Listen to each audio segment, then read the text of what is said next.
After delivering our baby, I expected my husband to hold his newborn son. Instead, he looked at me coldly and said, "I already have a son with my true love. This child is a mistake." I quietly kissed my baby and whispered, "You'll remember today." By the next morning, he was waking up in his mistress's bed with police at the door, and his bank accounts showing a balance of exactly $0. And that was only the first account they froze. I didn't sleep that night. Not because of guilt. I want to be clear about that, because everyone kept waiting for the guilt to show up on my face like a rash. It never did. I stayed awake because my son wouldn't settle, and because somewhere in a federal holding facility, my husband was learning what it felt like to have nothing, and some small, unkind part of me wanted to stay conscious for every minute of it. His name was Theo. I'd picked it 3 weeks before the delivery, back when I still thought Dominic would care what we named him. Dominic wanted Dominic Jr. I'd said no without really understanding why until the moment on the curb, holding a $20 bill like it was supposed to mean something. Theo was mine. Theo would never carry his father's name like a brand. By morning, my father had a name for me too, not for the baby, for the case. He called it the Vantage File, after Dominic's company, Vantage Capital Partners. My father didn't do things halfway. He'd spent the night on the phone with a man named Russell Okafor, a forensic accountant he'd used twice before, once for a hostile takeover, and once for something my father never fully explained and I never fully asked about. Russell showed up at the penthouse at 7 a.m. in a cardigan, holding a laptop bag and a coffee that he didn't touch the entire meeting. He had a soft voice and sharp eyes, the kind of person who looked like he'd apologize for existing, and then quietly dismantle your entire life with a spreadsheet. "Mrs. Brooks," he said, not Mrs. Vance, my married name, which I noticed and appreciated. "Your father asked me to walk you through what we found. I want to warn you, some of it's going to be difficult to hear." I told him I'd already heard the worst of it on the curb. He looked at me for a second too long, like he didn't believe that was possible. And then he opened the laptop. 18 months. That number kept coming back, growing teeth every time someone said it out loud. 18 months of Dominic diverting investor capital into 3 shell accounts registered under his mother's maiden name, Calloway. Sandra Calloway Vance had apparently signed as a consultant for a firm that did not exist, at an address that turned out to be a UPS store in Scottsdale. "Your husband wasn't just skimming," Russell said. "He was running a Ponzi structure inside a legitimate fund. New investor money was covering returns he'd promised to old investors. It's not sustainable. It was never going to be sustainable. He needed a cash event.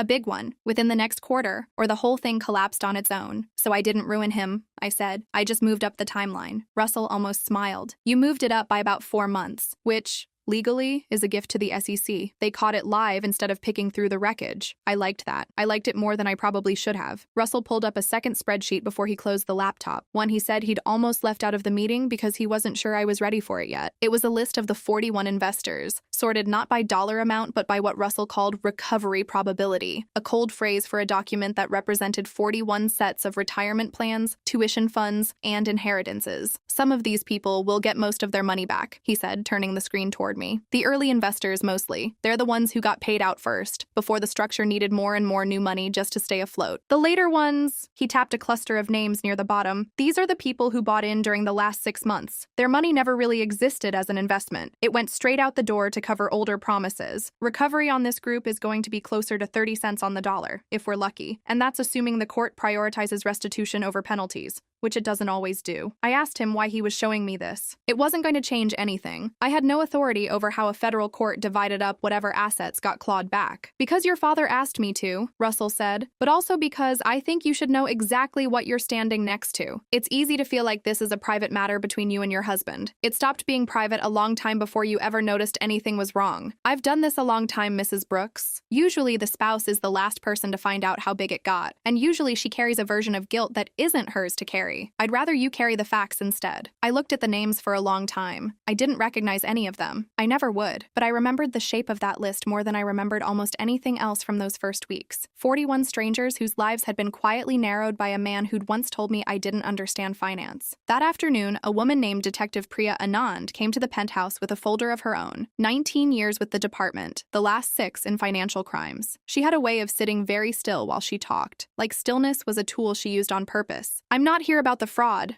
she said. "That's federal. That's the Bureau's case. I'm here because of something that came up in the search of the Palmetto Street condo. The condo." I didn't know the address by name, but I knew what it was before she finished the sentence. Dominic's mistress, his true love, as he'd called her on the day I gave birth, 5 feet away from the bassinet. "Her name's Renata Cho," Detective Anand said. 29. "She's not a suspect in the fraud. Not yet. We're still working out how much she knew, but we found something else in that apartment. A safety deposit box key taped under a drawer, and a storage unit rental in Fontana under a name that isn't hers or your husband's. Whose name is it? Priya Anand, Detective Anand said. That confused me for a second, until she added dryly, no relation. Coincidence, believe it or not. It's a fake identity your husband built 2 years ago. Social security number belongs to a man who died in 2019. We think it was his exit plan. If the fund ever collapsed for real, he was going to disappear and become somebody else. I sat with that for a long moment. Not the fraud. I'd already absorbed the fraud. The way you absorb news that confirms something you already suspected. This was different. This was Dominic planning in advance for the day he'd need to vanish, which meant somewhere in his head, long before Theo was born, long before the $20 bill, he already knew he was capable of this. He'd built the door before he ever needed to walk through it. Why didn't he use it? I asked. The fake identity? Why didn't he run instead of going to lunch with his mother? Detective Anand closed the folder. Because he didn't think anyone was coming. Men like your husband don't run until they're already caught. Arrogance isn't a bug in this kind of fraud, Mrs. Brooks. It's the whole engine. I asked her not to call me Mrs. Vance again either. She hadn't. I noticed that too. The first attempted fix came from Sandra. Dominic's mother called my father's office 4 times before someone finally patched her through. And even then, only because my father wanted to hear what she'd say. I listened on speaker, Theo asleep against my chest, milk drunk, and unaware that the sound of his grandmother's voice was currently making the room feel 10 degrees colder. This is a misunderstanding, Sandra said. Her voice had the practiced warmth of a woman who'd spent decades getting her way through charm alone. Dominic made mistakes. I won't defend all of it, but he is still the father of that child. Charles,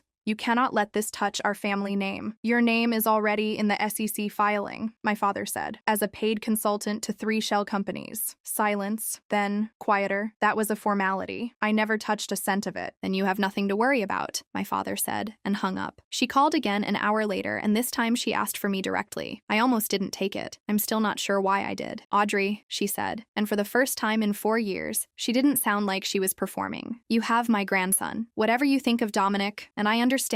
Believe me, I understand. Please don't let this destroy the child's relationship with his family. He's 5 days old, I said. He doesn't have a relationship with your family. He has a relationship with a bassinet and my left arm. You're angry. I'm not angry, I said, and it was true, which seemed to unsettle her more than rage would have. I'm doing math, and in every version of it, your son looked at his newborn son and called him a mistake. I don't need you to understand that. I need you to stop calling this number. She didn't call again. She hired a lawyer instead, which told me everything I needed to know about where her loyalties actually sat. The second attempted fix was Dominic himself, 3 days after his arraignment, out on a bail package his mother had cobbled together by mortgaging a property none of us knew she owned. He showed up at the penthouse lobby at 6:40 in the morning, unshaven, wearing a shirt that had clearly been slept in because his own closet no longer existed in any meaningful sense. Security called up before letting him near the elevator, which was its own small mercy. I went down, not because I owed him anything, but because I didn't want him thinking I was hiding. Audrey. He looked smaller than I remembered. Fear does that to men who've spent their whole lives being tall by proxy. Money, title, the right last name attached to the wrong wife. Strip the proxy away, and what's left is just a man standing in a marble lobby at 7 in the morning, unable to look directly at security cameras. I need you to talk to your father, please. They're saying 20 years. 20 years, Audrey. How much did you take? I asked. It's complicated. The accounting is 14.2 million. I said. Russell had given me the number 2 nights earlier, and I'd turned it over in my head so many times it had started to feel like a phone number I'd memorized without meaning to. From 41 investors. One of them was a retired school teacher in Ohio who put in her husband's life insurance payout. Should I keep going? He didn't answer. His jaw worked like he was chewing on something that wouldn't go down. I'm not going to talk to my father, I said. Not because I'm angry, because there's nothing to talk about. You didn't make a mistake, Dominic. A mistake is forgetting an anniversary. You built a second identity. You had an apartment, a girlfriend, and a storage unit under a dead man's name. You had a plan for the day it all fell apart, and the plan didn't include me or your son. It never did. I panicked, he said. After Theo, after the delivery went long, after everything with the C-section, I wasn't in a good place. You weren't in a good place, I repeated. So your solution was to hand your postpartum wife $20 and tell her to take the bus. He flinched. Good. I want to see him, he said. I have rights. I'm still his father. You are, I said, and it cost me something to admit it, because biologically it was simply true, and I couldn't argue my way out of biology. You'll get supervised visitation, eventually, if the court decides that's appropriate, after the custody evaluation, after the fraud case resolves, after whatever prison sentence you're looking at is served, or you'll get supervised visitation, eventually, if the court decides that's appropriate, after the custody evaluation, after the fraud case resolves, after whatever prison sentence you're looking at is served, or appealed, or reduced. That's the order. Not because I'm punishing you, because that's how the law works when one parent is a federal defendant with a false identity in his name. I turned to go. He grabbed my wrist. Not hard. More like a man grabbing at something already sliding off a table, and security had him against the wall in under 2 seconds. I didn't ask them to. I didn't have to. You'll regret this, he said from the floor, security's knee between his shoulder blades. You have no idea what you're doing to this family. I know exactly what I'm doing, I said. I'm doing an audit. The escalation didn't stop with him. It rarely does in cases like this. 3 weeks in, Russell called with something that made my stomach drop for the first time since the bus stop. There's a complication, he said. The SEC froze the corporate accounts and his personal accounts, but there's a joint account, yours and his, that got frozen along with everything else. Standard procedure, they freeze anything with his name on it pending the asset recovery. Problem is, that account has your name on it too, and some of the money in it, not all, but some, traces back to distributions from the fund, which means technically, until this sorts out, they can argue you received tainted funds. I didn't know, I said. I never touched that account. He controlled it. I believe you, Russell said. But belief isn't evidence, and the SEC doesn't run on belief. You're going to need your own attorney, not your father's corporate counsel, someone who specializes in exactly this, spousal exposure in fraud cases. That's how I met Marcus Webb. Marcus had been practicing white-collar defense for 22 years, the last 10 of them specifically representing spouses caught in the blast radius of their partner's financial crimes. Women, mostly, who'd signed joint tax returns without reading them, who'd had their names quietly attached to accounts they never managed. He had a corner office that smelled like old paper and looked disconcertingly like he hadn't slept in a week, which turned out to be accurate. He told me later he'd had 3 trials in 6 weeks that spring. Here's the good news, Marcus said at our first meeting, Theo strapped to my chest because I hadn't yet trusted anyone else to hold him for longer than a diaper change. You have something almost none of my clients have. A 5-day-old baby and a hospital discharge that puts you in a maternity ward the entire 18 months. This fraud was accelerating. You weren't home. You weren't signing anything. You weren't attending investor dinners. You were, by every metric that matters, checked out of that man's business dealings because he checked you out of them. He didn't want me involved, I said. He said I didn't understand finance. Marcus almost laughed but caught himself because he could see it wasn't funny to me yet, even if it would be eventually. That's going in the filing verbatim, if you don't mind. It's the best evidence of your innocence we're going to get, and it's coming out of his own mouth. The bad news, he said, was slower. It was going to take months. Realistically close to a year, to fully untangle which dollars in that joint account were clean and which weren't, and until then, a portion of my own money my father had wired me as a wedding gift years earlier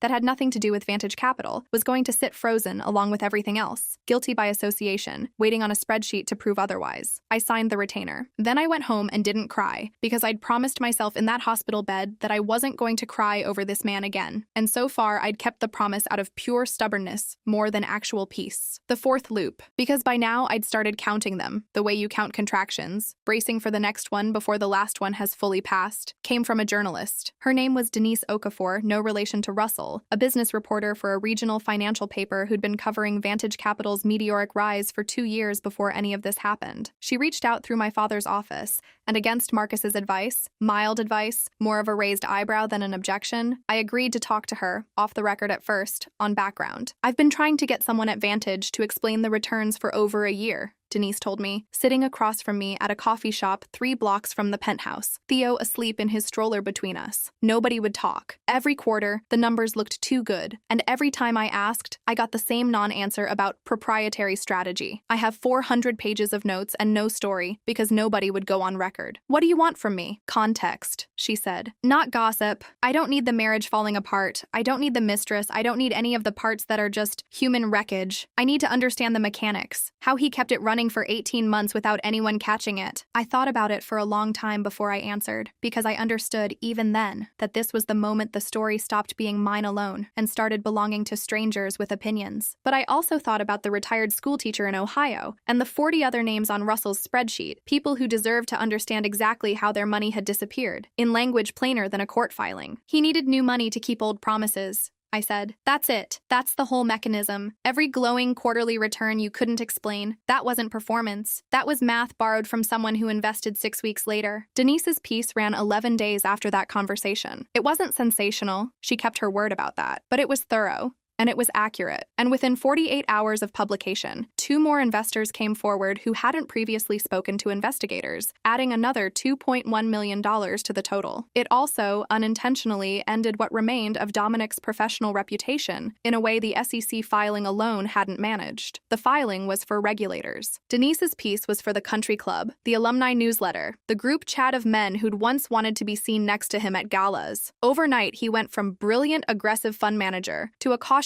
anecdote people told at dinner parties. His mother called Denise's editor, demanding a retraction. There was nothing to retract. Every number in the piece traced back to court filings. The crisis peak arrived on a Tuesday, 4 months after the bus stop, and it didn't come from Dominic at all. It came from Renata Cho. Marcus called me at 7:52 in the morning, which was already unusual enough to make my hands go cold before he said a word. Renata's attorney reached out to the U.S. Attorney's Office, he said. She's offering to cooperate against Dominic in exchange for reduced charges on her own exposure. Turns out she wasn't just his girlfriend. She helped him set up 2 of the shell accounts knowingly, which puts her criminal liability well beyond what anyone assumed. As part of the cooperation deal, she's turning over everything: emails, texts, and apparently a recording. A recording of what? Of him, Marcus said, talking about the birth. I sat down on the edge of the bed. Theo was in the bassinet across the room, and I remember watching his chest rise and fall while Marcus explained, because I needed something steady to look at. She recorded a phone call 2 days before Theo was born, Marcus said. Dominic telling her he was going to get it over with at the hospital and be back with her by that weekend. He used the word mistake on tape. Before your son was even born, Audrey. This wasn't a moment of postpartum panic. He'd decided before Theo existed.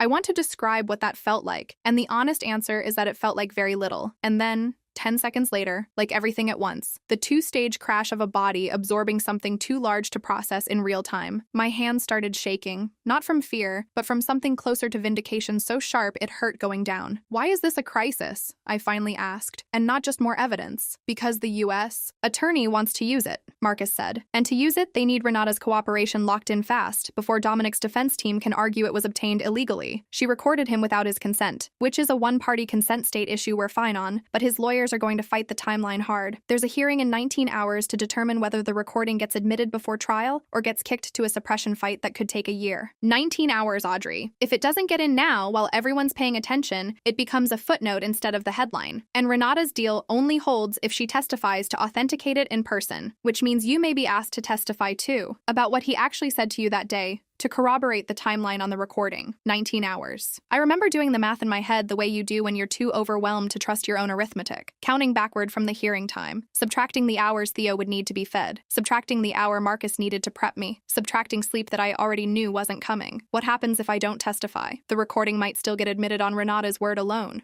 Marcus said, but it's weaker. His lawyers will argue she's biased, that she's saying whatever gets her the best deal. Your testimony, the actual words he said to you in the hospital, independently corroborating what's on that tape. That's what turns it from disgruntled mistress into an airtight timeline no jury can wave away. I looked at my son again. He'd started to stir, the way he did right before he needed to eat. Small fists working against the swaddle. I'll do it, I said. Tell them I'll do it. And the 19 hours that followed were the worst of the entire ordeal. Worse even than the bus stop, because the bus stop had been over in an afternoon, and this stretched into something with teeth. Marcus prepped me in his office until midnight, walking through every question the defense might throw at me, testing my composure the way a fire drill tests a building, not gently, on purpose. They're going to ask if you're doing this for revenge, he said. They're going to try to make you look vindictive instead of credible. You cannot let them see anger on the stand. Anger reads as motive. Calm reads as truth. I'm not angry, I told him, and by then it was mostly true. I'd moved past anger somewhere around week 3